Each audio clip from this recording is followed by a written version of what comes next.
So today we're going to talk about modeling part. In other words, we're going to see how we can use algorithms to start doing prediction. Remember when we talked first time about different types of techniques? We have descriptive predictive task, or we have the one that we look to descriptive, where we look for relationship between different objects. So today we're going to start with predictive task. Under predictive task, we have two types of data mining. We have classification and we have regression. Okay, so these two are under predictive task. If you wish to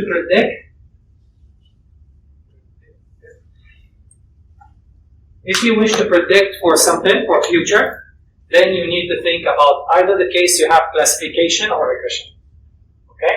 Of course, under classification we have many algorithms. Under regression we have many algorithms. So I'm talking generally about the types of predictive tasks you may have. We have classification, we have regression. In short, to understand, for now, let's start. We're going to talk about classification. Starting from this coming practical session, we're going to talk about regression.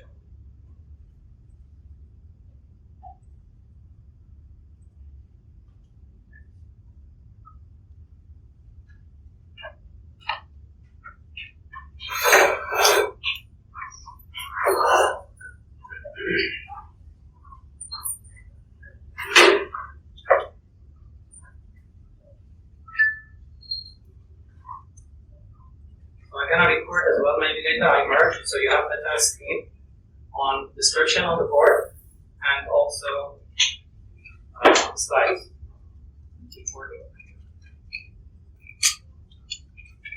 Okay? So what is classification? Again, in simple words to keep it in mind.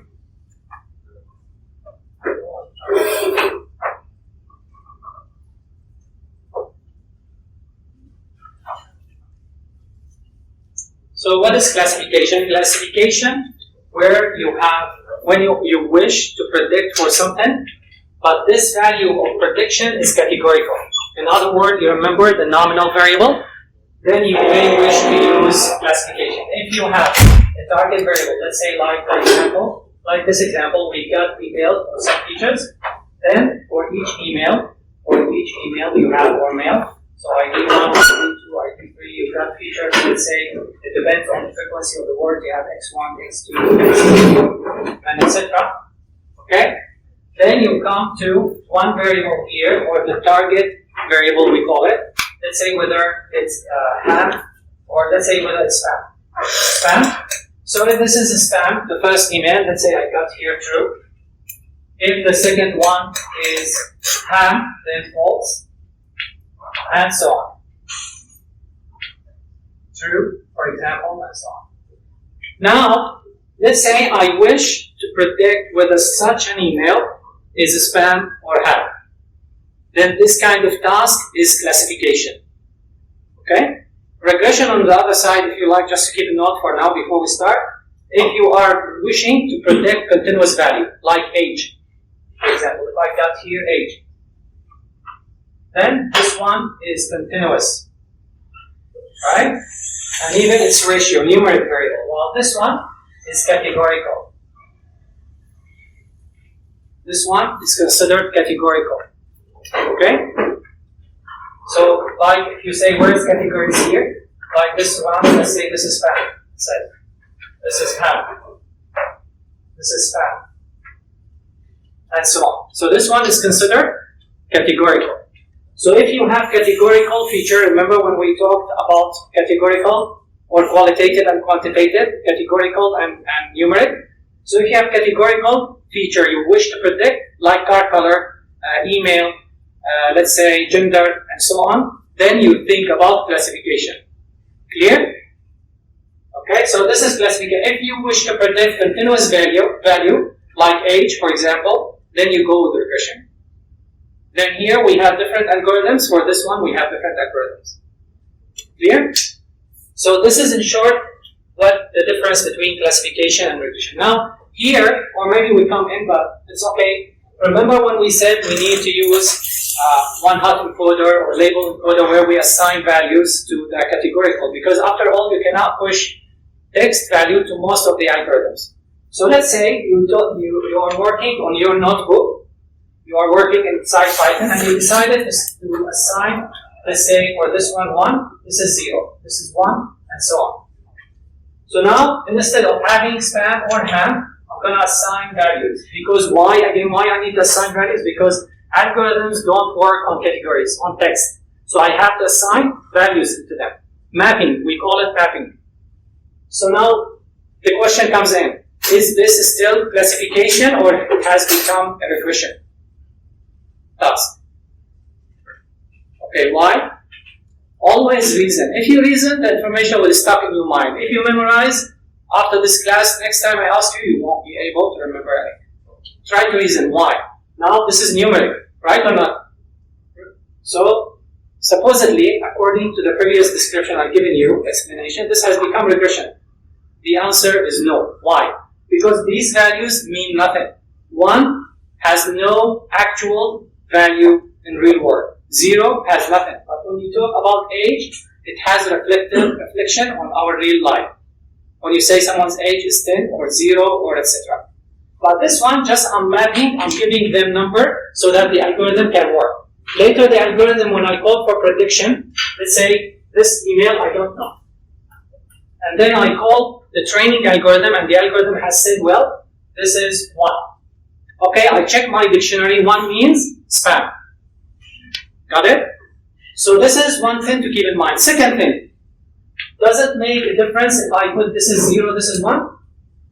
This is 0, and etc.? No, because they are just labeled, like ID. If I give you ID 1 and this person ID 2, does it make any difference if I give them ID 1 and this person ID 2? They are just after all numbers, just tags, but they don't mean anything.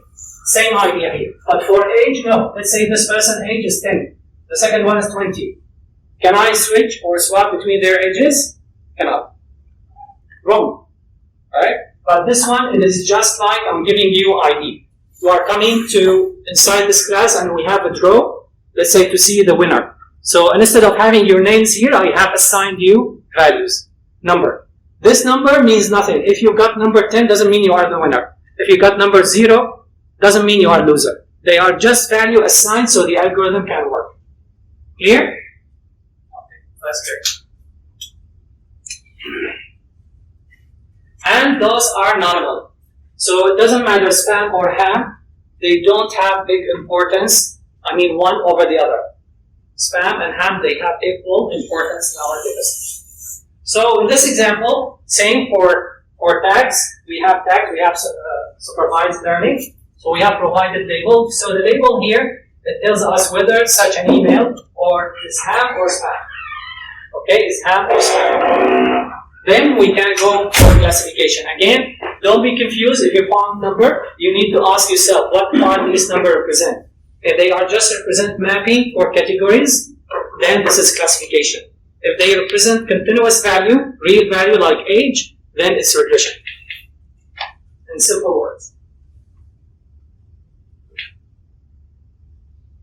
This is another example. We have, let's say, details about patients, and then we have a label here, one column. It tells about the drug that those people were given or prescribed, whether they have given drug A or drug B.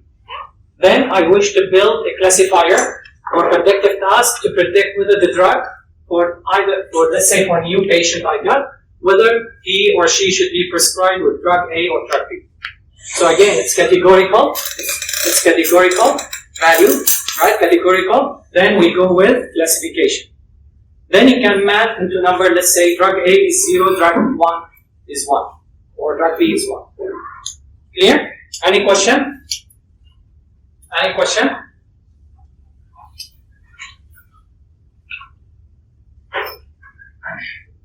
So if you wish to ask, you can, for those who like, then you can go, or you may also go to the Padlet. You can also post your question there, here, under this one. But I'm not sure how to be anonymous, but I already make it anonymous. So here visitors can write, but you need to try, never try this. Okay? Okay, so back here.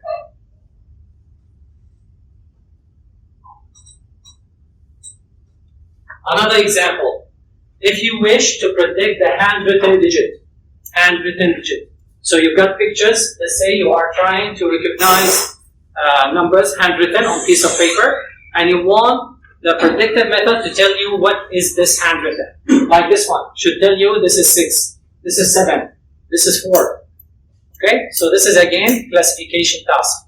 So we give picture, we give pixels, and then the algorithm is supposed to tell us what is the predictive or what is the handwritten digit. Is it digit 1, digit 2, digit 0, and so on.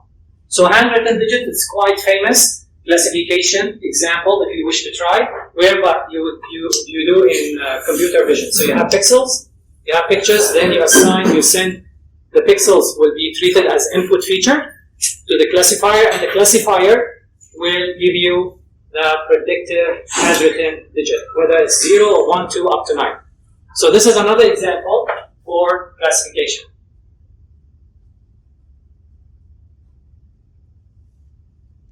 Okay, so classification is the process of categorizing data or information into predefined classes. Okay, so what is classes first? Or what is label? Okay. Based on the attribute or features, in other words, the main objective of classification is to predict by classifying an object to the right class. So if we look to this one, we call it label. This one. This column, we can call it label as well. Because we have provided tags into each object here. Our task is to predict whether the email is ham or spam. Right? So the dataset has provided me, let's say, the frequency of the words inside the email. In addition, it has telling me whether such an email inside the dataset is spam or ham. Right? So this is labeled dataset. If this one doesn't exist and your task is to predict ham or spam, then you cannot do it if you wish to go with predictive task. Clear? So this is why we have a label. We have provided a label to the dataset. We are telling that each email, what types of email it is, whether it's ham or spam. Those values inside the label are called classes. So how many classes I have for this feature? I have 2 classes. Either it can be spam or ham. Correct? Any third option? So classes, you can think of them about the options, the label or the feature it has. So these we call them classes. Since we have only two, we call this type of problem binary classification. So this one is binary classification. Because we have different types of classification. This is binary classification. So again, I repeat, what is label? Label is a feature inside your data set which contains one or more classes. Okay?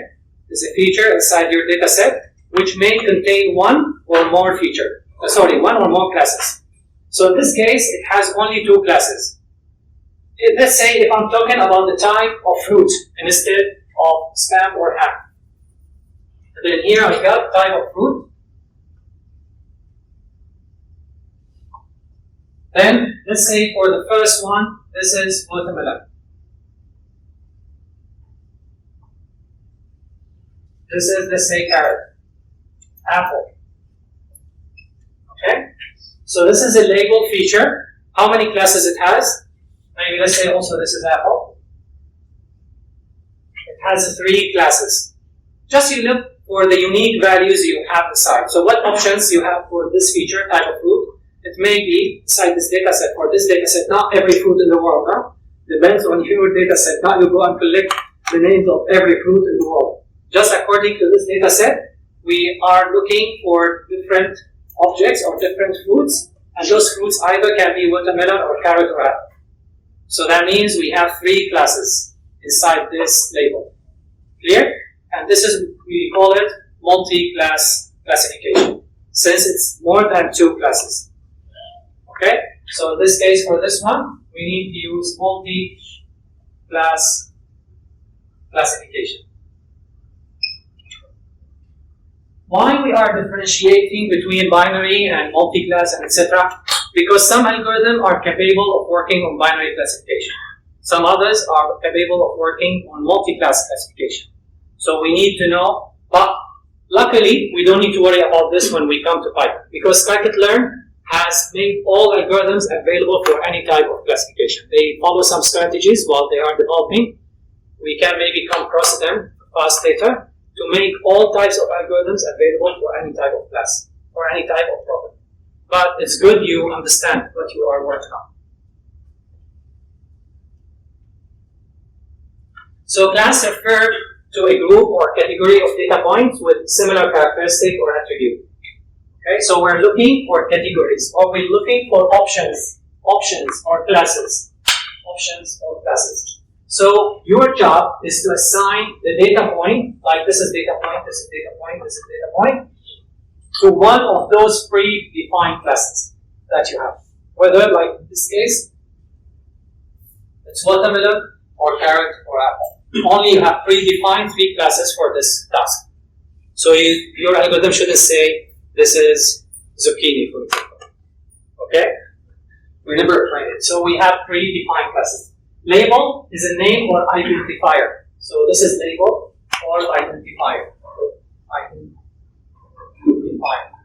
Why it's identifier? Because it identifies each email. For example, whether it's a spam or ham, right? Or the type of fruit, whether it's watermelon, right? Or we have carrot or we have apple. Okay? To a particular data point that indicates the class to which it belongs. So this email belongs to spam. This email belongs to ham, and so on. Clear? Here, what is label? What is class? So label is the identifier, the feature, or the label column that we have. Classes are the options inside that identifier.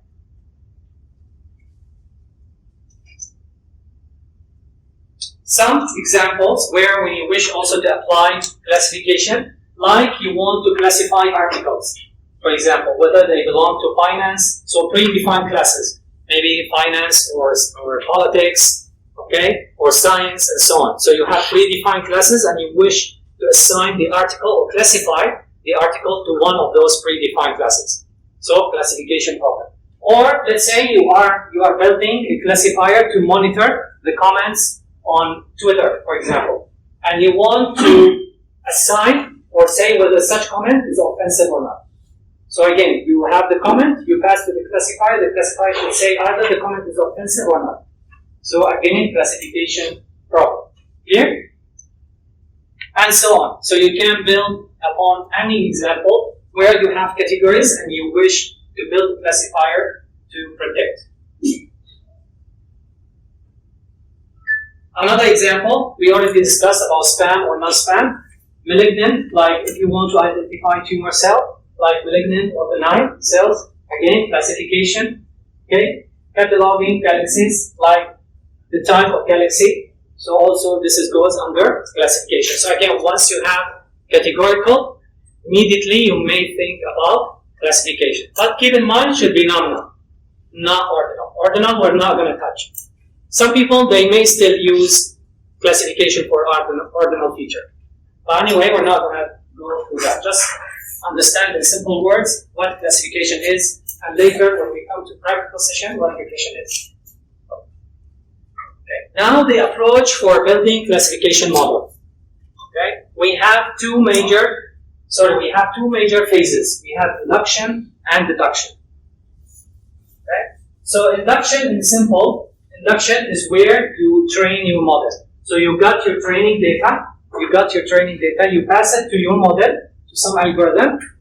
Through this process while learning, this is induction phase, where you are teaching the algorithm or training the algorithm on the training set. Once you're done, you got your model as an output of the induction process. It's the time where you can apply deduction, in other words, where you can do prediction. Okay, so we can apply the model. Why? To predict for new objects we have. So here, for example, this data set is about defaulted borrower. We need to know to predict whether the customer that is coming to the bank is going to be defaulted borrower or not. So we already have got some historical data. Where we get historical data? From the bank itself. They already have historical customer long time ago, and they already have labeled each customer whether he was defaulted or not. Right? Then we can take this training data, pass it to the model, and then after the model is trained, then we got a new customer. Maybe me, Bank, and you, let's go. Then they will try to predict whether we are going to be defaulted or not.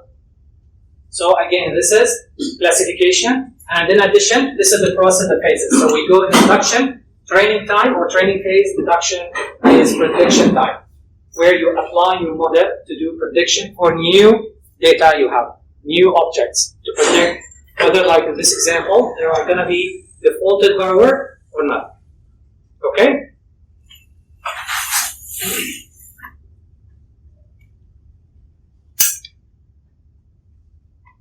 Another example, we have labeled here whether we need to predict the animal or the creature is mammal or reptile, fish, and etc. So for each one, we have one class assigned, okay, and then we need to wish. Now, since we have more than 2 classes here, we have mammal, we have reptile, we have fish, right, and so on, birds, then this is multi-class classification, since we have more than 2 classes. If we have only mammal, not mammal, or mammal, no mammal, then this is binary classification, okay, and so on. So once you have more than 2 classes, the task has become multi-classification. Now we come to the types of classification. Now, what classification as a concept? Is it clear? Before I go to the types of classification. So once I say classification, you should understand I'm trying to predict categorical feature I have inside my data set. Like your assignment, if you wish to predict churn, then this is classification problem, right? Because we have 2 classes for churn. It's categorical, let's say churn or not churn, or true or false, same. Still classification problem. Now, what are the types of classification? The types of classification you can think is for 2 things. Either how many classes we have or how many labels we have. We may also wish to have more than 1 label inside the data set. For example, let's say I'm working on the fruit data set. I'm working on the fruit data set. I got the fruit data set, so this is fruit, let's say ID, and then here I got some features inside, x1, x2, x3, and etc. Then I got label here, type of fruit. Then ID1, some values here, then this is, let's say, apple. ID2, another fruit, details, it's orange. 3, ID, then we got here, apple again. Okay? And so on. Maybe here we can take what we have. For example, there. Now, this is, we call it label feature, right? Or identifier. How about if I got also color? So for the apple, let's say it's yellow. For orange, it's orange. The color, I don't know if there's different types of color for orange. Apple, maybe this is red. Or let's stick with yellow, for example, and so on. And your task this time is not only to predict the type of fruit, but to predict also the color. So your classifier should give you 2 values. One is the type of fruit, and the second one is the color of the fruit. So we got 2 labels, 2 identifiers inside our data set. Then this can go either multi-label classifier or multi-output classifier. We're going to see soon what is the difference between them. But in this case, we have more than 1 label. We have more than 1 label. Like you are coming here, and then I'm giving you 2 labels. Maybe whether you are year 1 student or year 2, and then I'm giving you another label to identify whether you belong to which category of age. So I've given you 2 labels, and I wish to predict, I built classifier to predict the output of these 2 labels. Okay, so we're going to come to different types of classification. The first one is binary classifier. So binary classifier simply, I think we have an example. forget about this. This is the types of algorithm that they are capable of dealing with each type. But again, anyway, once you go to the practical, you don't need to worry about any of these, because scikit-learn has already taken care of it to make all these algorithms available. So as binary classifier, let's say, maybe for this example, type of food. So I got apple, let's say here, I got apple as well. If I inspect my data set, my interest is to predict only the type of fruit. So I have one label, and this label, how many classes it has? If I count the unique classes, 2. So these types of problems called binary classification. So binary classification means we have one label, and the label has only 2 classes inside, so it's binary classification. Another example is 5 detector. You remember the handwritten digit? 0, 1, 2, 3. Let's say I want to customize my problem to make it the classifier only is going to predict whether the handwritten digit is 5 or not. That's it. It's not 6, not 7, I don't care. Goes under not 5. So in this case, this is binary classification. Okay, so I'm only building detector to detect handwritten digit 5. That's all. So either the picture is handwritten digit, true, or false. False means 0, 1, 2, 3, 6, 7, 8, 9. I don't care. But it has become binary classification. So, in other words, let's say here, is it 5? Maybe I'm saying is 5. Then I say true, false, true, true. So this is binary classification. What is false? I don't care. Is it 1? Is it 2? Is it 3? Is it 7, 8, 9? I don't care. It's false. It's not 5. So again, this is binary classification. If you have a question, please say, because you see those. Now, this is interesting. We come to the prediction part to understand how the machine is able to do prediction. It's not magic. There's no wizard inside, right? There is no crystal ball. Nothing of this. It is just an algorithm is being built in such a way to serve the purpose for prediction. Prediction means we give new cases. It should tell us let's say the class name with high accuracy. Okay.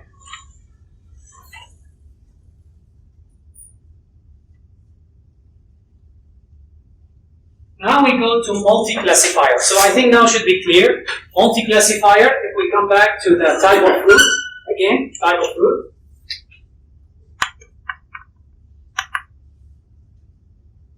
So in this case, we have more than 2. So we have apple, we have orange. What else here? Maybe we take banana. Let's do banana here. Today is not here.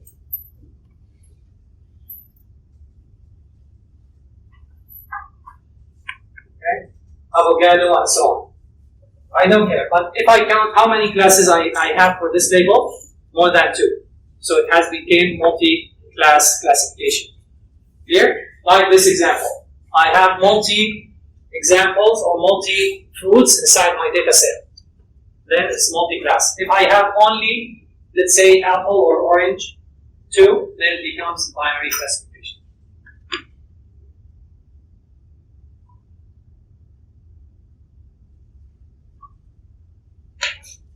So the data set will look like this. I got pictures, and each picture is labeled whether it's apple or orange or other types. So this is again multi-classification. So where are the input features? The picture itself. The picture, each pixel inside the picture is considered a feature. So pixel 00, pixel 01, pixel 02, pixel 03, and etc. Each one of these are considered as an input feature to the classifier. And then the label is the type of the fruit, whether it's apple or orange or etc. The multi-label classifier, multi-label, where you wish, let's say like this case, you have 2 labels, okay, you have 2 labels and you wish to predict the value for both, okay? That means we have gone from 1 label to 2 labels, right? Or, if we take another example, also nice example, which is face recognition. So face recognition also we provide what's called the input features, the pixels, but the label, what's going to be? let's say I have trained classifier only to classify maybe me and someone else inside here. Okay, let's say Ku, for example. Okay, so here, this classifier is able to identify us even if both of us are inside a single photo. So if I pass a photo to the classifier, me and Ku inside, then it should say me and Ku are inside this picture. So in this case, let's say this picture, here Ku name, and here is Karim. So photo 1, let's say only Ku is inside the photo. Then it's 1, me is 0. I don't exist inside this photo. Let's say later, like last time, we took photo together, then we appear inside this photo, then 1, 1. Okay? Another case, maybe I'm only inside the photo. And so on. So how many labels I got? I got 2 labels, right? I got 2 labels. How many classes I have? 2 for each, right? So this is called multi-label classifier. So multi-label classifier is a type of classification algorithm that assigns multiple labels. So we have more than one label to each instance of the data. And a type of system that generates multiple binary tags. So if you look here, it's all binary. This is binary, this is binary. We have 2 classes here, 2 classes here. So this is multi-label classifier. Clear? So we have more than one label, we have 2 labels, and each label has 2 classes. Where are the classes for Ku? 1 means Ku exists. 0 means doesn't exist. So 2 classes. Same for me. 0 means I don't exist. 1 means I exist. So 2 classes. Since we have binary here, binary class here, we call it, and 2 labels, we call it multi-label classifier. The last one, which is the generalization for multi-label, is multi-output. Multi-output classifier. So here, if you notice, out binary tag. So here we're looking whether we have cloud, let's say sun and moon.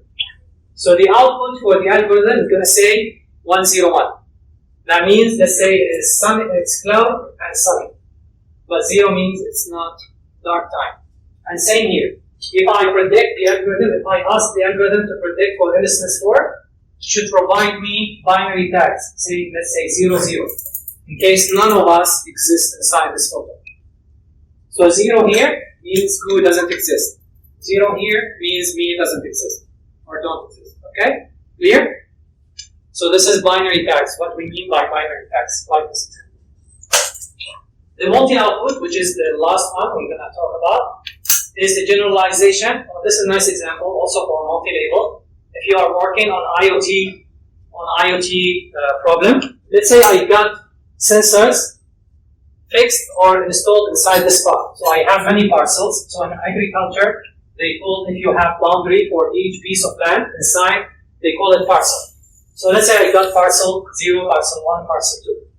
And I have fixed some sensors to read about temperature, about moisture, level of water, whatever. So I got, let's say, 20 sensors inside my farm, reading the value. Okay? And I wish to know which one I need to irrigate, to water, which parcel, and which is not. So in this case, this is multi-label. So the output is going to be, let's say this is parcel 0, this is parcel 1, parcel 2. So if prediction 0, 0, 0, that means for this first object, if this reading you got from the sensors, the situation should be you don't water any of the parcels.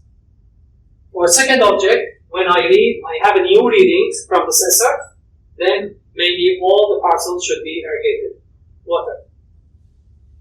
And so on. Since it's binary, since it's more than one label, because we have more than one parcel, and then it's only binary classes we have inside, this is multi-label classifier. We have more than one label, and then each label is binary classes as either 0 or 1. Water, this one irrigate, don't irrigate. Don't irrigate, irrigate. So again, it's categorical, okay? And then this is multi-label classification. So now you have an idea about the FIP project if you wish. You just install sensors, you need to find out what type of sensor. You need to take temperature, moisture, level of water, and so on. Then you need historical data. So someone, let's say a farmer, has provided, should tell you. In this case, we don't need to water any. In this case, we should water 1 and 2, and etc. Then you have historical data, you can pass it to multi-label classifier. Then the multi-label classifier is going to be able to predict for future. So just you have your census, each of the readings from the census, your classifier is going to say which parcel should be watered and which one is not. Clear?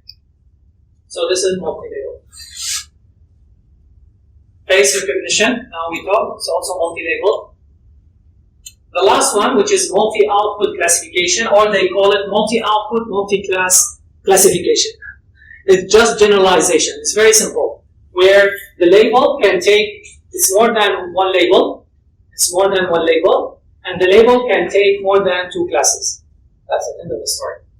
So it's a generalized case for multi-label. Because multi-label only have binary classes.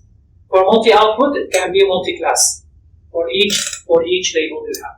As an example, let's say I got this data set. Okay?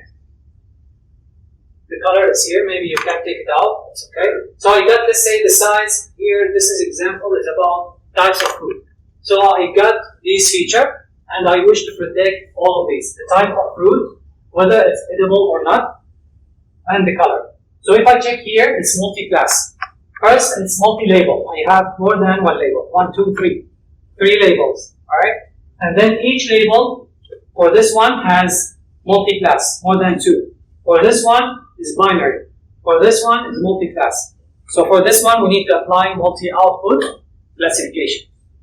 Because we have more than one label, and one or more labels has more than 2 classes. So it became multi-output. Just a generalization for multi-label. That's it. Okay, like this example for multi-output. Maybe you got different types of phone, the price, and etc. the features, and you wish to predict the category, the item, phone and other things. You have items inside the store. You wish to predict the category of the item, where it belongs to, and whether it's in stock or not. So this is multi-class, and more than 2 labels, it's multi-output classification. Okay. Another nice example, I found it in a book. They use it to remove noise. You see here, the picture is not clear, right? It's not clear because the white are not related all together. So we got noise inside the picture. So we can apply multi-output where each pixel, where each pixel is going to be predicted after all. So for this pixel, you're going to predict for this pixel, for this pixel. So you got more than one label because you included all the pixels for output. And then each pixel has different values starting from 0 to 255. So it's multi-class. It has multi-classification. Actually, this one, someone may argue it's regression. But there are some situations where people can use classification for regression and etc. Because 0 to 255 with the intensity of the gray color is continuous, we can consider, and it has ranking when you go intensify. But yet, applying classification, you see how it has done very good job. So either the color is going to be the same, it's going to look later when we study KNN, it's going to look for its neighbor. The majority of the neighbor belong to the bright color or the white color. Then it's going to predict this one. Here the majority, let's say, belong to the black color. Then it's going to predict it's going to be black. So, in other words, you can use KNN for pre-processing in this case to remove noise from the picture. This is multi-output classification.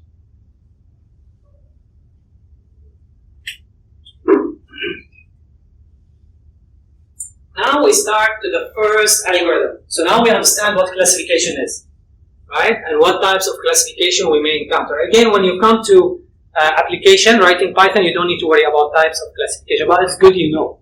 At least you know what you are doing. And in some cases, you wish to convert maybe multi-class to multi-label. So at least you have the concept. I'm not going to go into that details, but at least you know what types of classification we have. But once you start writing in scikit-learn, you don't need to worry about types of classification. But if you wish, it should be better you know what kind of problem you are working on. Now we're going to start talking about the first algorithm. that we're going to use, which is called decision tree.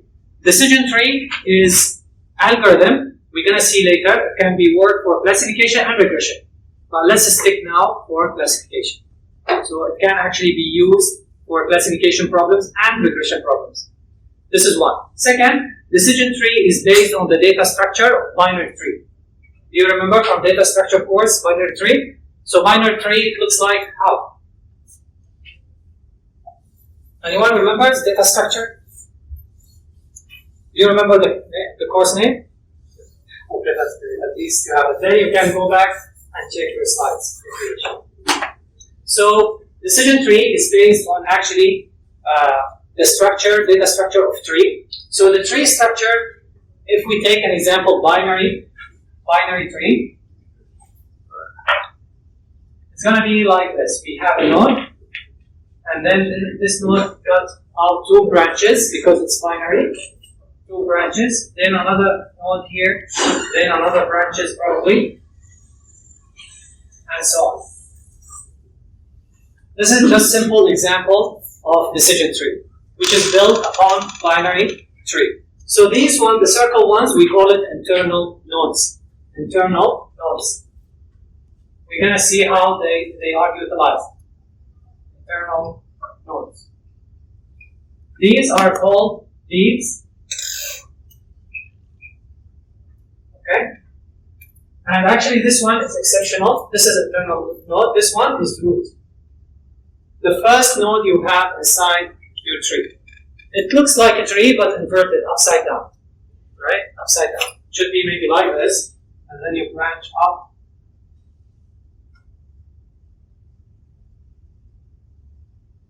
But it's inverted upside down. Okay?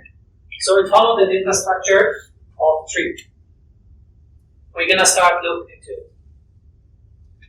But good to know first, if we talk about predictive task, should it be supervised or unsupervised?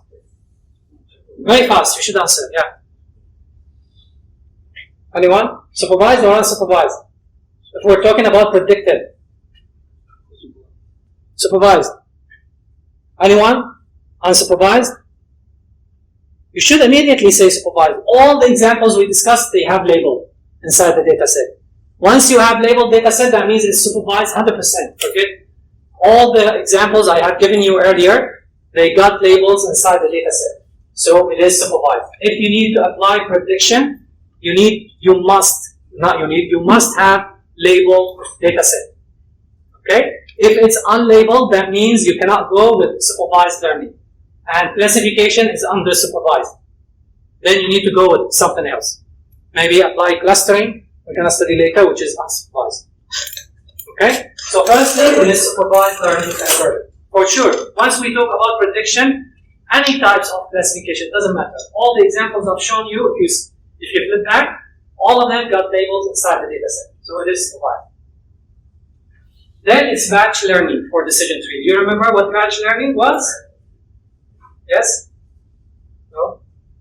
So batch learning, we have two. Batch learning or online learning. Batch learning means I have to provide all the data at once to the algorithm to train. Okay? I cannot apply in small batches. Give portion from the data set, teach or learn, then second batch, third batch, cannot go like this. This is online learning. If I need to have such thing. So a decision tree is batch learning. You need to prepare the whole data set, the whole training data set, then push at once, pass to that decision tree to learn. Let's say you got a new data and you need to update. There is no update. You have to merge your new data with the old data and again start training from zero. It's batch learning. Okay? Clear what batch learning means? Okay, silence means agreement. Yeah, that is also another thing. So batch learning, and of course it's a tree-based algorithm. Just now we discussed, follow the data structure, tree-based. So again, why it's batch learning? Or another word called offline learning. Right? So involve training the model on the entire data set at once. You cannot subdivide your data set and learn, let's say, some of the data set for now, another data set for tomorrow, and so on. You have to provide it all at once. No update, in other words. You cannot do update on your decision tree. Let's say I built my decision tree and I wish to update it since I got new data. You cannot update. You need to merge the new data set you got with the old data set, then train again from zero, from scratch. Okay? So once the model is trained on the batch, it cannot be updated without retraining on a new batch of the data, on the entire batch of the data. So this is called wide batch learning. Other algorithms or other types like stochastic gradient, we're not going to talk about in this course. It's online learning. Neural network is online learning. You can update. Let's say I built my neural network for today with this training data set. Tomorrow I got another data set. I can update. In other words, I can keep training on the new only data set I got. But for batch, no. You have to recombine everything as one data set, push again to the training algorithm to start learning from scratch. Okay? Let's try to understand, okay, so we know the structure of decision tree, but how it works and how actually it does prediction. If we take this an example, and we wish to predict the drug that we should prescribe to the patient, okay? Then, let's say this is algorithm already built, and already I got this decision tree in front of me. Then how can I do prediction? Very simple. I can just need to traverse inside the decision tree. Let's say I got a patient whose age is middle age. Then I need to go in this branch, and immediately actually there is no need to do further checking, further traversing inside the decision tree, and the drug should be prescribed this week. If the person's age is young, then I'm not done yet. I'm not finalized to reach the final decision. I need extra information. So I need to check on his gender, whether male or female. If male, then I prescribe drug B. If female, then prescribe drug A. Okay? So this is an example of decision tree. And those inside the square or rectangle, the internal nodes and the root, includes the features you have inside your data set. So this data set has age, sex, and cholesterol. And then based on these three features, I need to predict the drug type, whether it's a drug A or drug B. Is this binary or multi-class classification? Sorry? Yeah, binary. Very good. So this is binary. Why? Because we got only two classes. If you check your decision tree, we got only drug A or drug B. Catch, huh? It's not going to be difficult. Okay, good. I think someone also earlier answered here, right? I forgot. If you wish to have chocolate, just raise up your hand. I forgot who answered earlier. Okay, so this is an example of decision tree.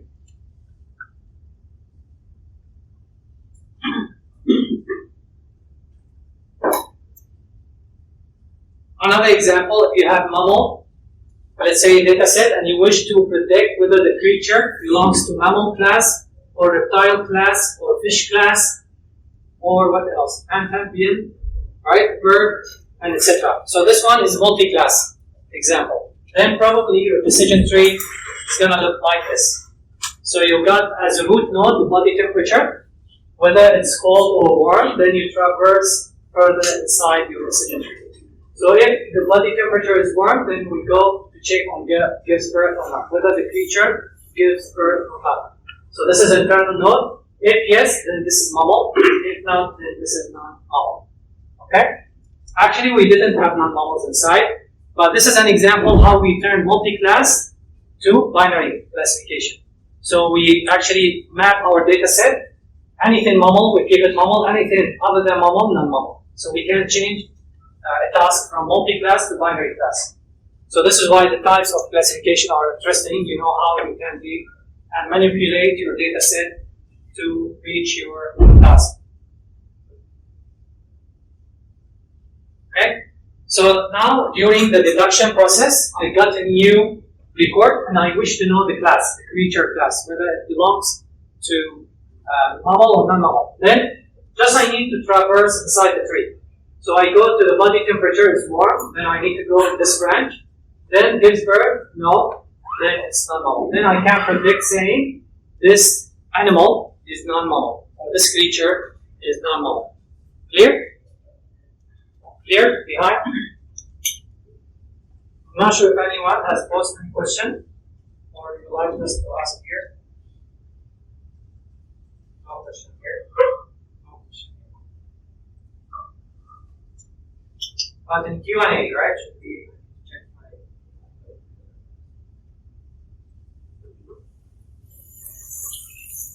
So we keep going.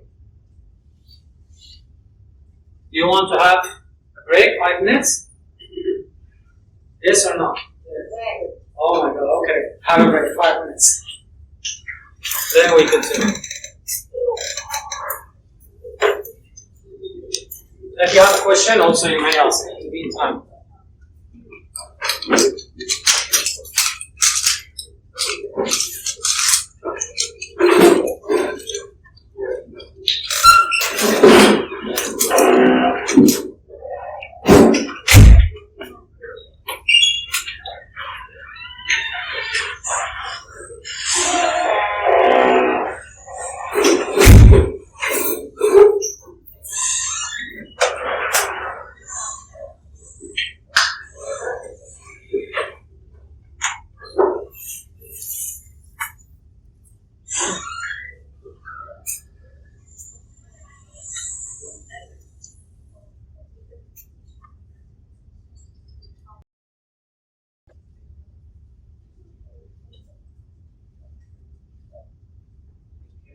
Okay, so we carry on. So again, this is an example of binary classification, and we're going to see how the tree is being, the induction process, how the tree is being built. So we have, again, in order to decide what to do, again, you need to check your task. What is your objective? So for this one, is we need to predict whether such a customer is defaulted borrower or not. Then we check our data set. Do we have such information to tell us whether such customer is defaulted or not? Yes. Then this is labeled data set. If we check how many classes I have inside this label, 2. Then it's binary classification. Okay, so we're gonna use decision tree to see how it's gonna be built for this kind of task. So we understand more how decision tree works. Before we start, let's say we got this output or this decision tree. So again, those nodes are considered, this is the root, these are the internal nodes, and they hold splitting attribute. They hold splitting attribute. In other words, they hold one of these attributes inside, like whether it's homeowner or marshal status or income. So we call them splitting attributes. So attributes, we understand those features. But why they are splitting? Because they subdivide the data set into smaller part inside each of these nodes. So let's go with homeowner. Homeowner. Right? So if it's yes or no, so this is our complete data set. We got 10 records. Right? So this attribute is gonna split up my data set into 2 subsections. So here I'm gonna have a data set for those that belongs who are the homeowner and for those who are not. So in this case, if we go to the ID one, is he homeowner? Yes. So the ID would appear inside here, this subset. So I got ID 1 here. And then the rest. Okay, I defaulted yes. Or no, whatever, I don't care. But just I need to show you how it's subdivided. ID 2, is he homeowner? Is he homeowner? No. Then for this branch, the object will be located. So 2 is here. And also defaulted, no. For third one, is he defaulted, is he a homeowner? Also no. That means will appear here. His ID will appear here. For yes, then ID will be here. 5, no. Then his ID will appear here. 6, no. 7, yes. 8, no. 9, 10. Okay? So the data set has been subdivided into 2 subsets. Right? Into 2 subsets. This branch will have the data set for those who are homeowner, and for this branch we'll hold the data set for those who are not homeowner. So this is why we call it splitting, because it has split up our data set into further subsets. Clear? Why we call it splitting? We got here subset, data set. The original one has 10 objects. Now the new subset has here 3 objects, here 7 objects. Why we need to know this? Because when we come to the Marshall status, we are no more. We don't have any branch further. We're not diving any further. But when we go to Marshall status, since here it says no, then I need to further subdivide. Let's say based on married. Well, married is easy because married is yes. So we take married. Let's say for those are no. This is no. I put here with that. Then here I got no. Now when this splitting attribute is going to work, part status is not on the original data set, but on the subset inside this branch. So it's going to further subdivide the subset into further smaller subsets. So now if I need to check Marshall status, so I need to have this value here. So for 2 is married. Let's say just I type M, he is married. This one, 3 is single. 5 is divorced. 6 is married. 8 is single. 9 is married. Last one single. Now when I come to check on Marshall status, do I need to go to the original data set? No. To the subset. And then I subdivide further. So for no, I need to check which one is not married. Sorry, here Marshall status, we need to know what does it mean married. Yeah, so we're checking whether married or not. So if no married, then we need to have the subset only or based on this one. So it's going to be 2, and then we have 6, and we have 9. Those all are married. Okay? And the defaulted borrower for them, also we should know to come up to the final answer, which is no. Let's find out. So for this one was no. Can you help me? For 3 is also no. For 5 is yes. I hope you can see all of you screen. So for 6, no. No. 8, Yes. yes. 9, No. no. 10, Yes. yes. Now when I subdivide for this branch, I got only 2, 6, 9. So 2 is no. 6 is also no. 9 is no. Right? This is the sub data set for this section. This sub data set for this node. Clear? Clear so far? Let's say I'm only now checking on marriage. Now, do I need to subdivide further? Decision tree says, one of the rules, if you have reached to pure classification, like all the objects in this subset contain or belong to one class, then stop. Because it makes no sense to go further. And since the majority are no, then in case if we traverse inside the tree and we reach out to this location, the predicted answer is going to be no. This is why here we say no. How did we find out? Because the majority of objects, or actually all the objects in this case, for this node belong to the class no.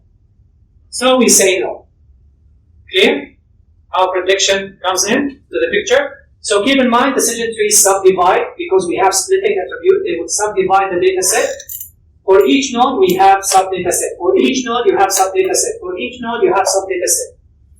Then one of the rules for decision tree, if you reach pure classes, if your data set contains pure classes, like this case, then you stop.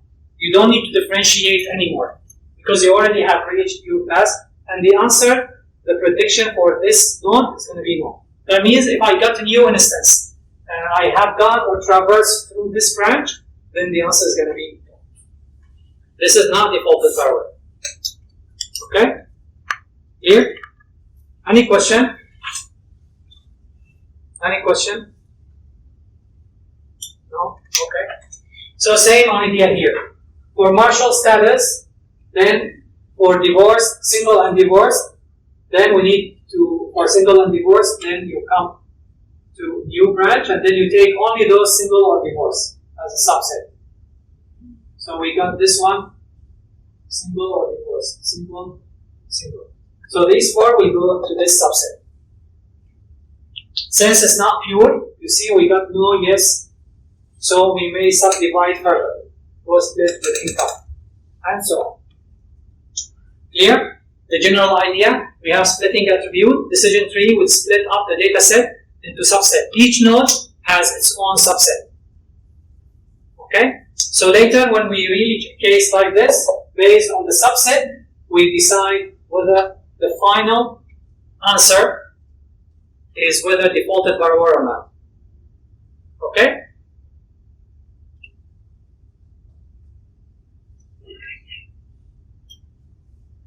Just a note, so there could be more than one tree that fits the same data.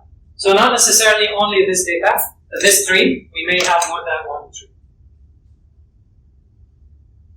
We have also different types of algorithms. We have hunt algorithm. We're going to just talk about, understand what it is. Actually, same to the explanation, just like talk now, similar. We have card and others. I'm not going to discuss about them. If you wish, you can go. So I try only to focus on the concepts to give you rather than going in more details. So just to understand what classification, what decision tree, and how we do prediction. Okay, so card, we're going to see that scikit-learn that you're going to use in practical session are used for using card. So card is for classification and regression. So you can use decision tree for classification and regression. For classification, there is decision tree classifier class, decision tree classifier. For regression, there is decision tree regressor.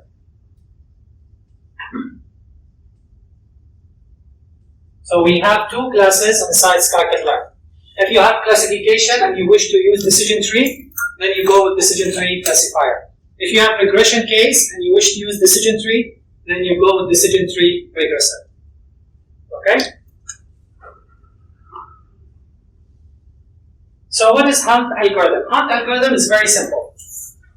The step one, if all records in the training data, so this means training data, belong to the same class, whatever class, which is YT, anything, then T, the node that you are trying to do, is a leaf node, labeled by YT. Like the case here. When I reach to this case, are all records in this training data belong to the same class? Yes. Right? Like the case here. Then in this case, this is a leaf node, and the label or the class for this one is no, based on the class label I have here. Okay? Yeah, so this is what it says. If D contains records that belong to more than one class, like the case here, or the case here, belongs to more than one class, you see the data? Belong to more than one class, or the original one, let's say at the root, also where data was still also belong to more than one class, then an attribute test condition is selected. The attribute test condition for this one was homeowner, was selected. So homeowner was selected from the data set, and then to partition the records into smaller subset, like the case here. So we have chosen owner, homeowner, and then we have partition our data set, original data set, into subset. Subset 1, subset 2. Clear? That's all. This is hunt algorithm. For each outcome of the test condition. And all the record, the child node in this case is created. This is the child node or the root node here in this case. For each outcome of the test condition, and the records in DT are distributed to the children based on the outcome. Distributed based on the outcome, homeowner. Whether yes or no, they are distributed among them. The algorithm is then recursively applied to each child node. So we go to the child node. Do they have multi-class?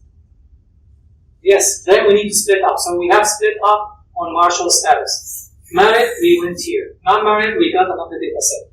Here, we have reached the pure case of step 1. Then we stop. For this one, it's still not pure. We have more than one class. Then we split up further, and so on. We go with income.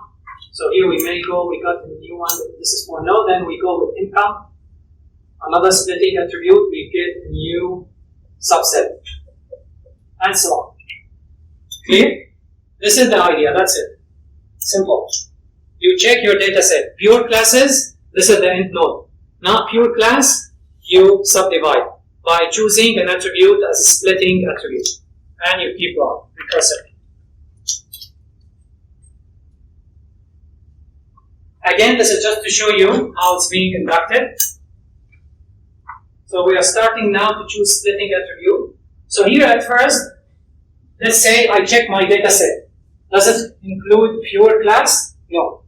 We have mixed, right? Then I need to find splitting attribute. So we have chosen as a splitting attribute homeowner. Homeowner. And then we got the answer so far, defaulted no, defaulted no. Why? Because if you check the subset data set for this one here, we need to check for 1 or 7, or here, it's already, we have it. So for 1 is no, right? For 7 is also no. Sorry, for 4 is also no, for 7 is no. Right? So the defaulted for this subset so far is no. The majority, we look to the majority. So this is why we put here no, so far. For the right hand side, let's check the majority. For the right hand side, we got how many no? 1, 2, 3, 4 versus 3 yes. So majority is no. So again, we wrote here defaulted no. So far. But we're not done. We are applying content further. So we come to this branch. Is it pure class, the subset? Yes. So we stop. We don't further branch out from this node. We stop here. For this one, it's mixed up. So we still need to branch out further. So now we're going to choose another splitting attribute for the right-hand branch, which is Marshall status. So we get subset here. It's not shown for married and single and divorced here. Okay? And so on. You keep going. So now for single and divorced, for this case, why defaulted has become yes? Because for single and divorced, let's count how many no we have. 1, 2, 3. Oh, sorry, how many no? Only 1. How many yes? 3. So majority is yes. This is why it's written here yes. So you need to check the majority of your data set belong to which class. Is it no or yes? Then you decide whether it's no or yes. Clear? But again, the idea is subdivide. Subdivide. Subdivide. Finally, here it has become pure class. Pure class, so we stop. No more other branching out. For this one, we still have, then we choose income, and then we subdivide further. Now question, for these leaf node, doesn't mean we have pure subset for each one? Not necessarily. Not necessarily. We may stop the tree earlier. We're going to see soon. Then, how to decide whether it's defaulted or not defaulted? Based on the majority. Who are the majority? Belong to the class no or belong to the class yes? Then we conclude that if we reach out to this location, that means defaulted borrower is no. If we reach out to this one, then defaulted borrower is yes. Based on majority. So not necessarily the leaf node must contain pure class. Not necessarily.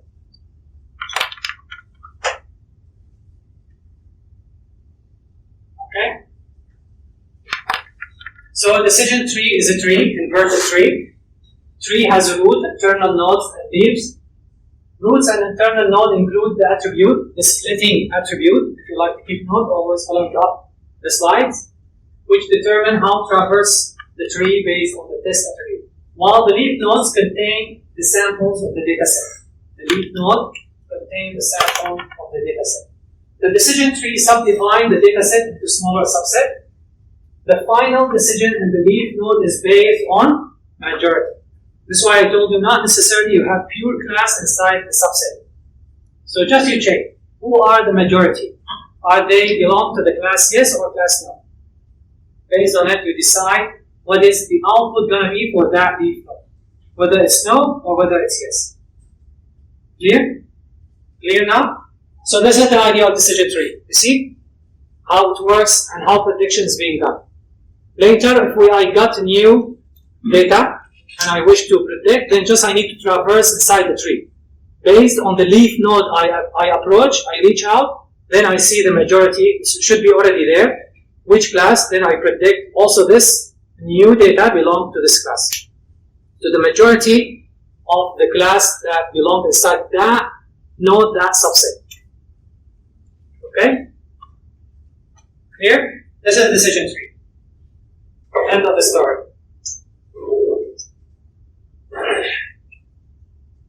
Okay. Now, what is splitting criteria or the splitting attribute? Please, if you keep notes, at least you don't get confused later saying what is splitting criterion or splitting attribute. If you check the reference for your book, so they use also splitting criterion or splitting attribute. They use both inside the same notebook. Okay, so splitting criterion means the splitting attribute that you have applied on your subset.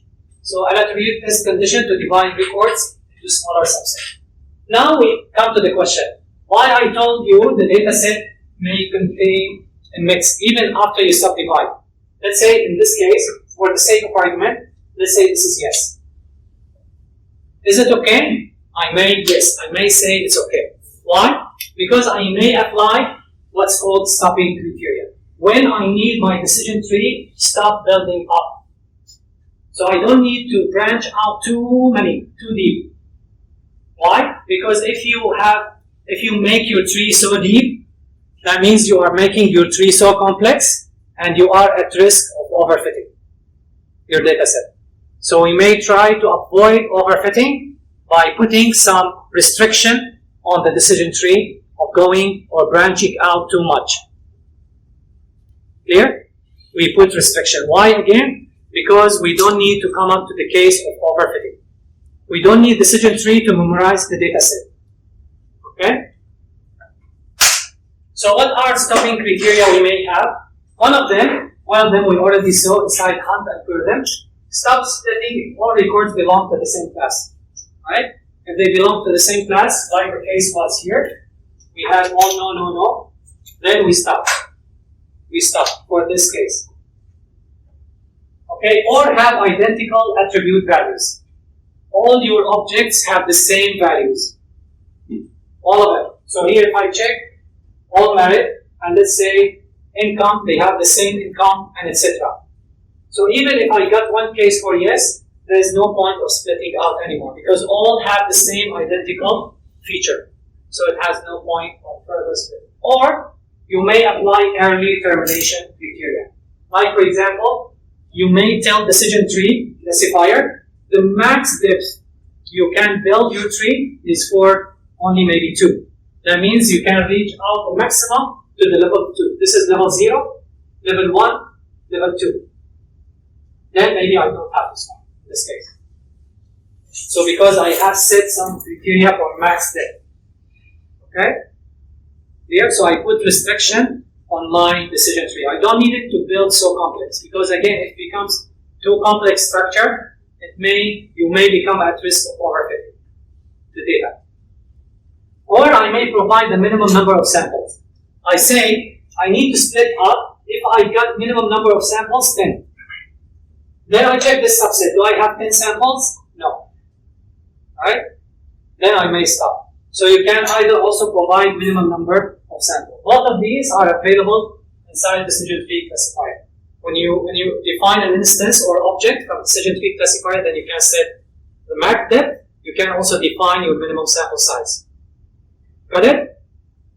And this is what we call it regularization, where we put restriction on building model.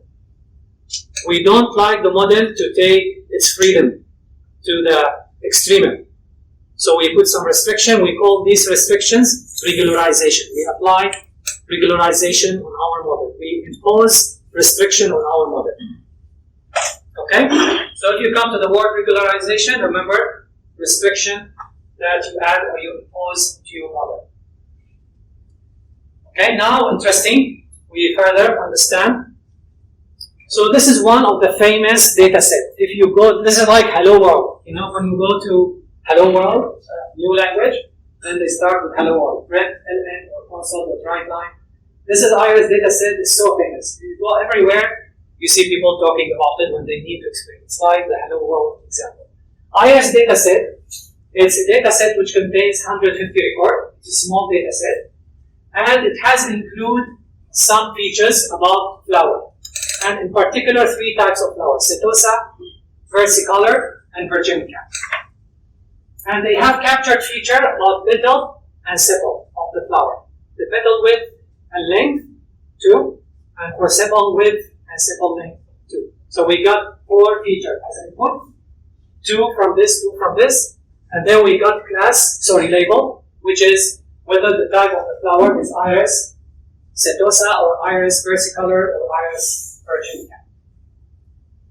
So these are the flowers, and we need to build a classifier where we pass the picture of the flower and should tell us whether it's setosa or versicolor or virginica.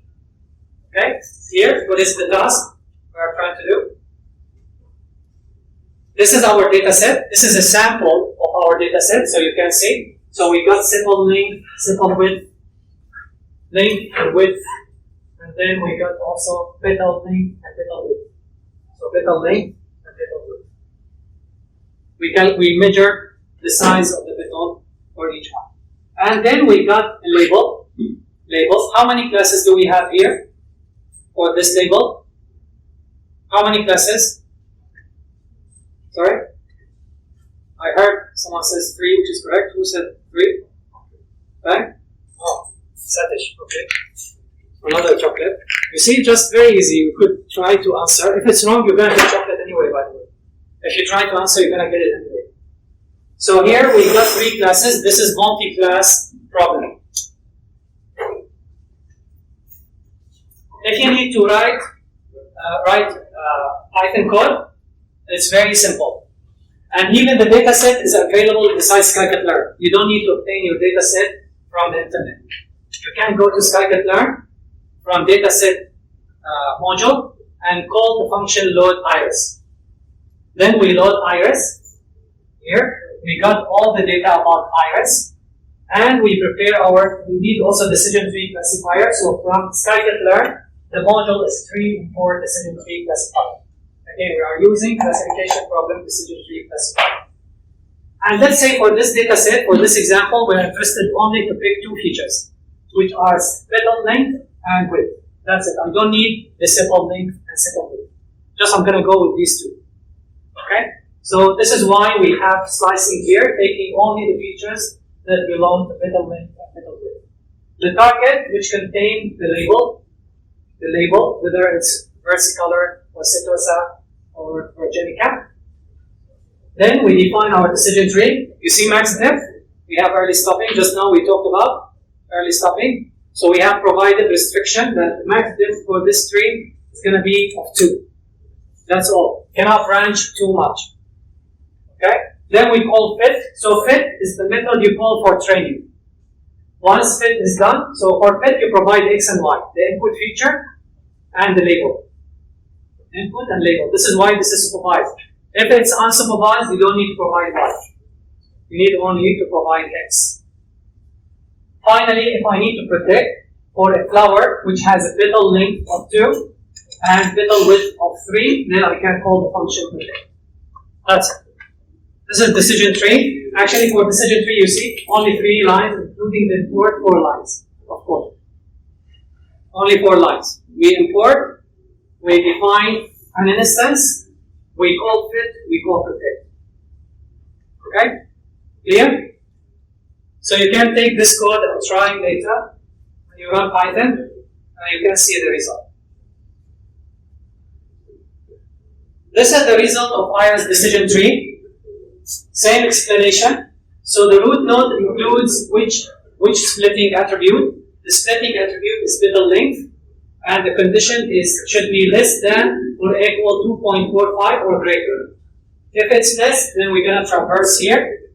And you see the original sample, how many I have? 150 samples, the original data set. if the petal length is less than or equal to 45, I'm going to subset into 50 only. So in start list leaf node, I have 50 samples on the out of 150, which fulfills the condition. Which fulfills the condition where petal length is less than or equal to 0.45. Okay? Please, if you have a question, ask. At least I can help you to keep going, rather than you are left behind later on.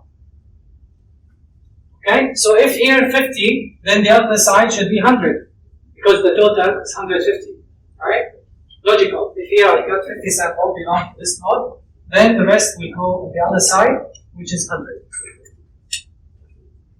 Then since this is not pure class, then I subdivide further. So I use another attribute, which is petal width. If it's less than or equal 1.75, then I go to the left branch. If greater, I go to the right branch. So on the left branch, I will end up having 54 samples in this subset, which fulfill the condition. On the other side, 46 samples. If you add up, it should be 100. If you add up, it should be 100. Now, if we check the value, this is an interesting part. Please pay attention. The value here, if you see, it's inside the list, right? The value, it's inside the list in this case.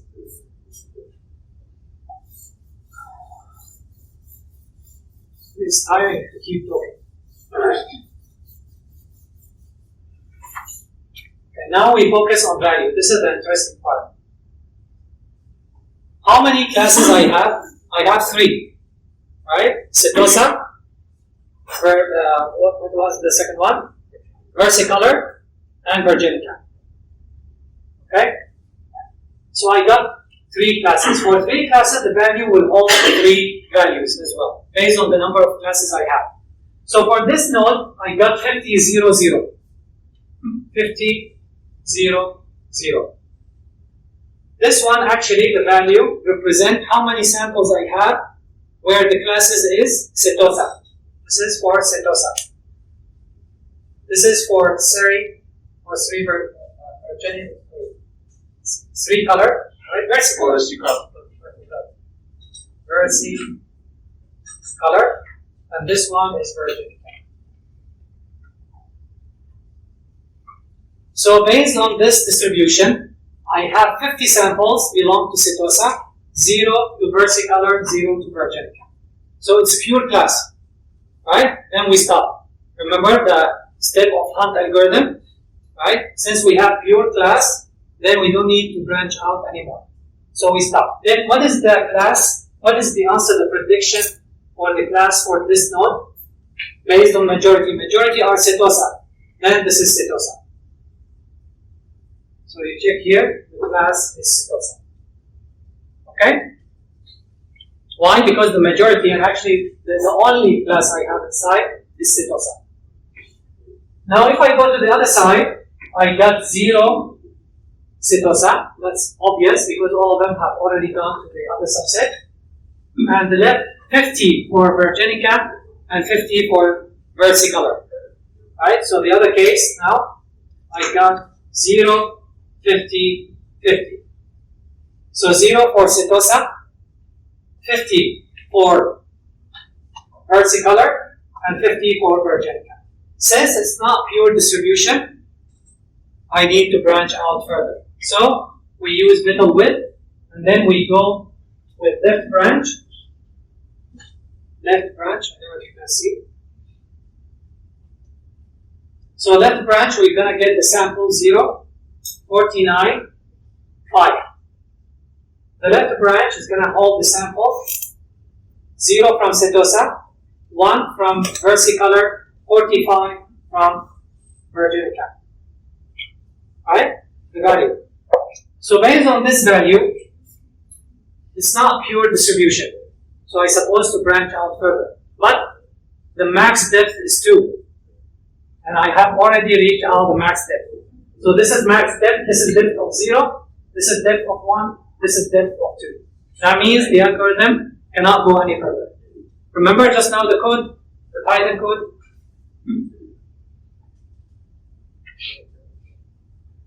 Max depth is 2. I cannot go any further. Okay? And anyway, I don't have more features. Right? So I will stop here. But now, how to predict?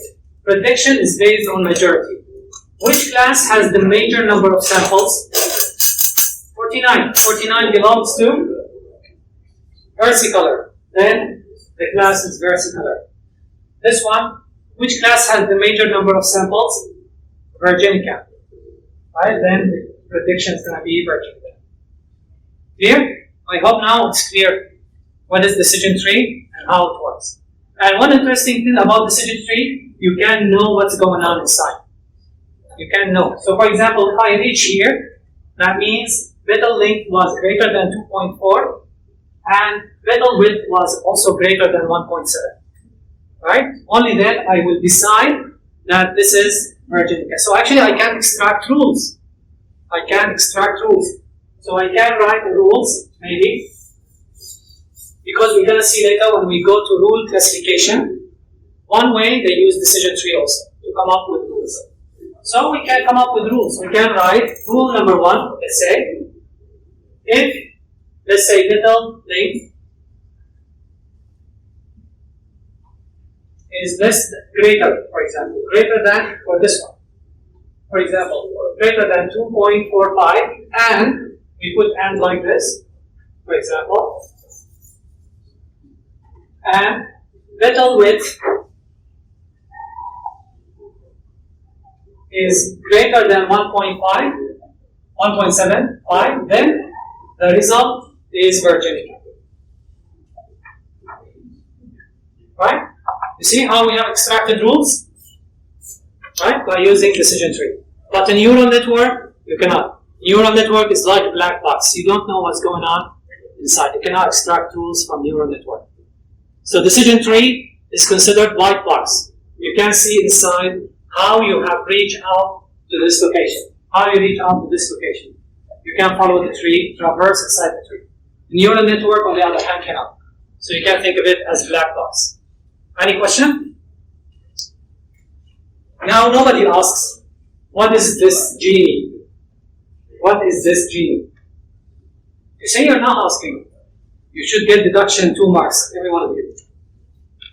So genie, we're going to see, it's a way to measure impurity inside the distribution. Now we have used our eyes. We checked that we have 0, 1, 45, right? But in order to calculate as a value, we're going to use Gini. Gini is going to represent the impurity measured inside the class. Impurity, how much it's impure. The opposite is pure. This one measures impurity, like distance and similarity. We have similarity, we measure the opposite one is distance. Here we're not measuring how pure it is, how impure it is by using Gini index. We're going to see soon. Okay, before we go to Gini index, now this is our original data set based on petal width and petal length. This is our data set. If you apply decision tree, you're gonna get decision boundary. So at depth 0, which says that petal width is less than 2.45, petal length, check with me. Petal length should be less than or equal to 2.45.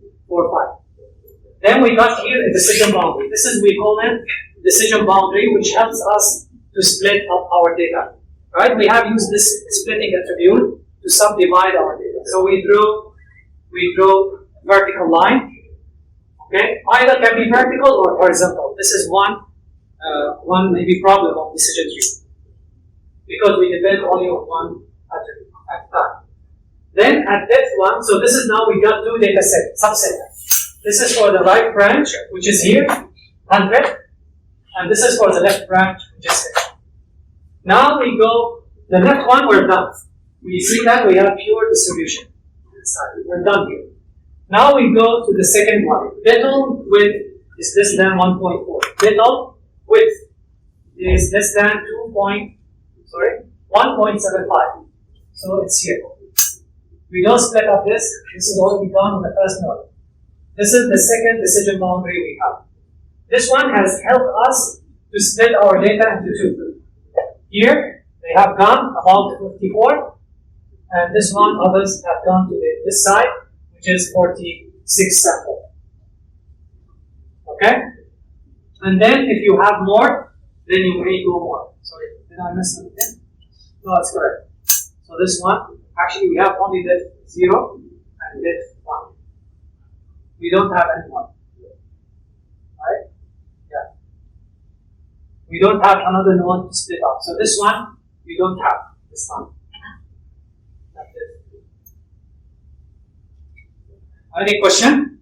So this is what we call decision boundary. Decision boundary is just a line inside the figure or inside the data set which can help us to differentiate or classify the data set to different subsection or different subset based on the attribute. That's based on the splitting method. Okay. One more thing of decision tree. It can give us prediction, right? Also, it can give us the probability. In other words, let's say if I'm asking the decision tree to classify a flower, whether it's setosa or versicolor or virginica. So if I call predict, we have two functions. Sorry, I'm done with this. If I call predict, right, I told you there is predict function. This one will give us the predicted class.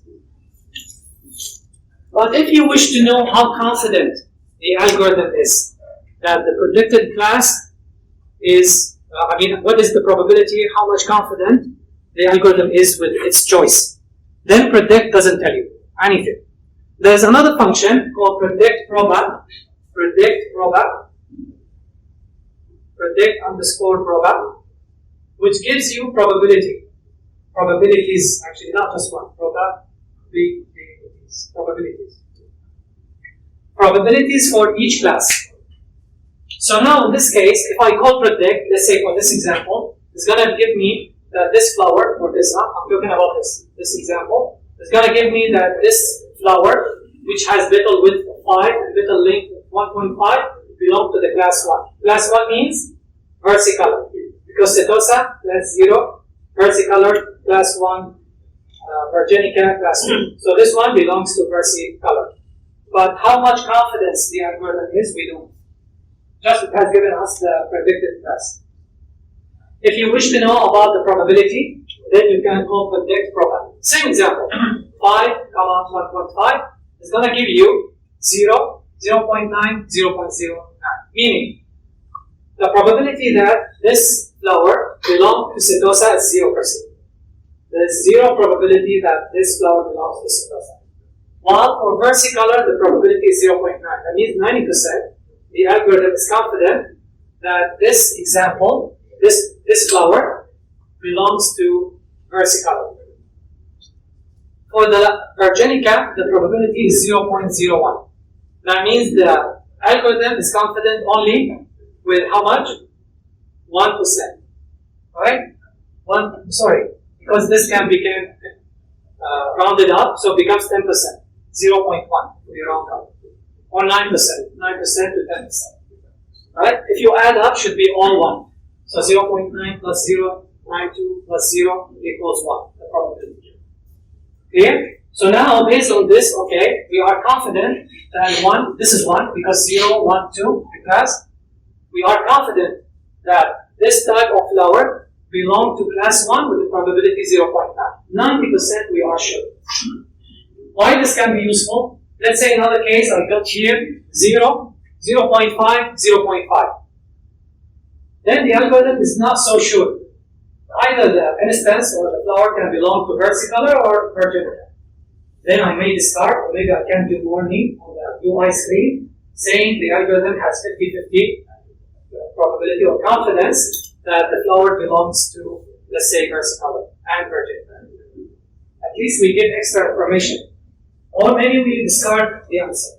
Maybe we're not happy. Maybe we have threshold. Only we consider the output from the algorithm if the threshold, the probability is higher than 70%. Only if the algorithm is confident with 70% and above, we consider the answer.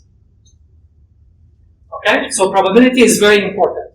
Where it can give us not only the predicted class, but how much confident the algorithm is with its choice. Okay?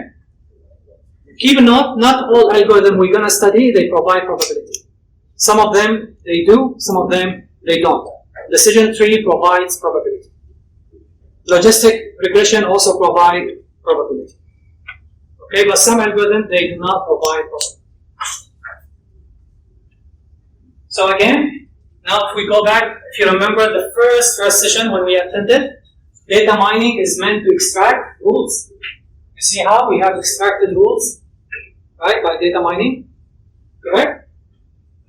So I hope now you can start to link up, understand what is data mining and what's going on, right? So for classification, decision tree is one type of doing prediction for classification case. For regression, we're going to see soon how it does.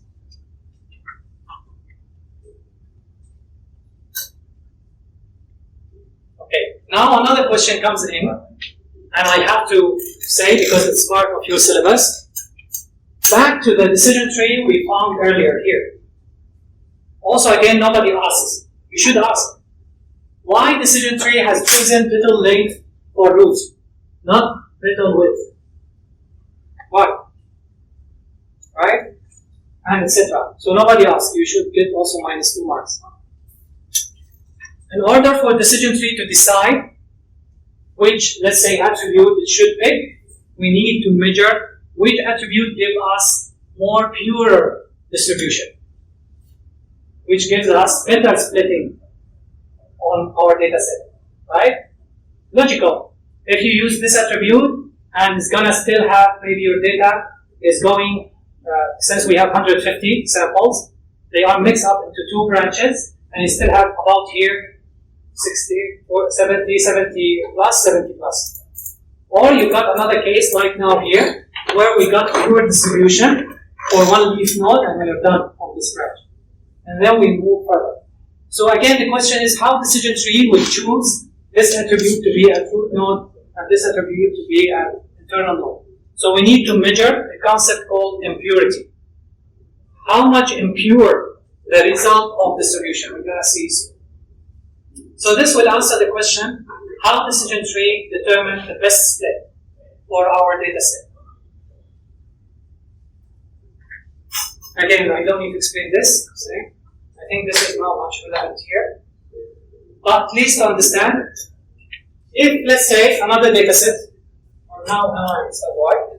So we got this data set, and we are interested to classify whether such a patient should be prescribed with drug A or drug B. And we got how many features? We got age, gender, BB, and cholesterol. Okay?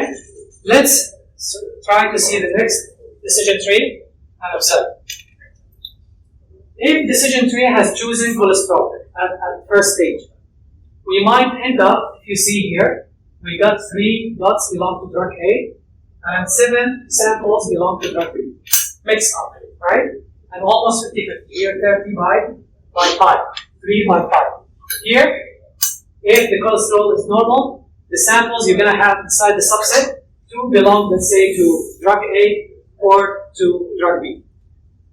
So if you notice, the distribution is impure, right? It's not determined. And even here, if you see, it's almost 50-50%. Here, maybe better, maybe here 33 by 66% inside. So this is bad attribute selection to split up the data set. So decision tree will determine that as first stage, cholesterol is not a good choice. It's not a good split attribute for this stage. Then it will try to pick another attribute. Okay? So this is the case for cholesterol. How about if I go with gender? Then I will get a subset like this. Majority here, let's say they are drug B and 1 drug A. While here we have 4 drug A versus 2 drug B. Which one you think has given you better distribution? Using gender or using cholesterol? Clearly gender, because almost here it has given you pure distribution. So in this case, we will say gender is more predictiveness. In other words, we have less impurity and more purity. So you need again to have the contradicted word Just keep it in mind. Okay? Clear? Lower entropy, this is, we're going to see we have three measures to calculate impurity.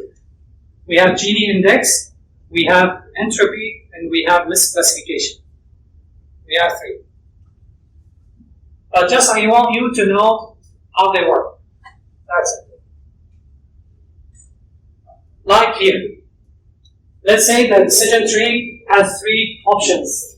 Which one to choose as letting criteria? Do we go with gender first, or car type, or customer ID? Anyone? Of course, customer ID is a bad choice, huh? Nobody notify or say anything. Right? But let's say customer ID in this case is useful. So again, which one? We need some measurement to calculate the impurity. Okay. So again, this is just to give you the impression. So if I got, let's say this is drug A, drug B, inside subset, I have 5 by 5 cases. This is high degree of impurity. It's not good because distribution is 50-50. This one, let's say drug A is 9 samples versus drug B is 1 sample. Then lower degree of impurity, in other words, high degree of purity, which is good. Okay? So the concept is we need to find a way to measure the level of impurity. We need some value because PC cannot then inspect by eyes, see which one got better distribution. So we need some value to indicate the level of impurity. Only then the decision tree will decide which attribute to pick. Let's say like the case in the previous slide. I think I'll stop here. Then I will go fast through these measurements. I don't want you to master them, just to show you since they are part of your syllabus.